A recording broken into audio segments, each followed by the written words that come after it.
The Aurora police is saying that at least 50 people were hurt or killed in today's shooting, including those 12 that we have confirmed that are dead. Joining me now, former FBI profiler and NBC analyst Clint Van Zandt.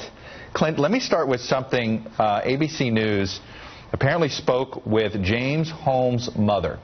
Very short conversation this morning in San Diego, as Pete Williams reported. James Holmes, apparently his parents live in San Diego. And all she said was, "You have the right person.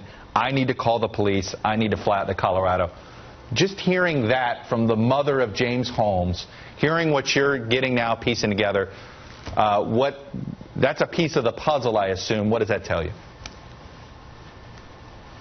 Well, if we look at the tea leaves or read between the lines or whatever we want to call it, one might pull from that the mother may have known there were some issues or challenges with her son. Now, it could be something as simple as she knew he was going to this premiere movie event, or it could be something far deeper, far more sinister, that she knew there were some emotional challenges there. What we do know, Chuck, is that this was a pre-planned event.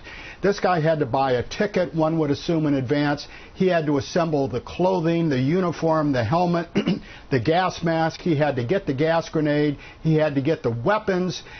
He had to put all of this together. So he didn't just fall off a turnip truck last night and say, "I think I'll do this." There was pre-planning. What I understand right now is this simply the terrible, terrible collision between some dark Trekkie-like person's fantasy world and reality, or is it, again, more sinister? Is there some political, religious, or other type of motivation other than just someone with some emotional challenges?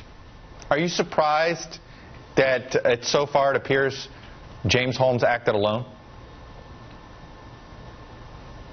No, this is so dramatic. This is so drastic. Chuck, you and I have covered stories like Virginia Tech. We've covered Fort Hood.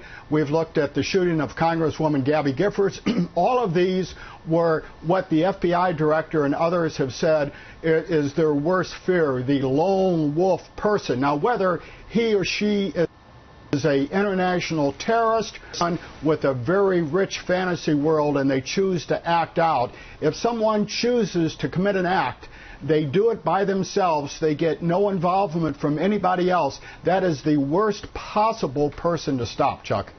The other thing about James Holmes is no criminal record. That nothing in his past so far that's been dug up that suggests that he was on the road to something like this so far. Does that surprise you? No, again, it doesn't necessarily. Again, if you look at the history of mass shootings in the United States, the vast majority of these individuals, for whatever their final motivation, did not have a significant history in the criminal justice system. What law enforcement needs to find out right now is, did he act alone? Did anybody else have knowledge of this or any indication he was going to do this? And was there or is there a part two to this, Chuck? We know he suggested he had explosives in his car and in his apartment. That's why the FBI and ATF are being so careful going through this.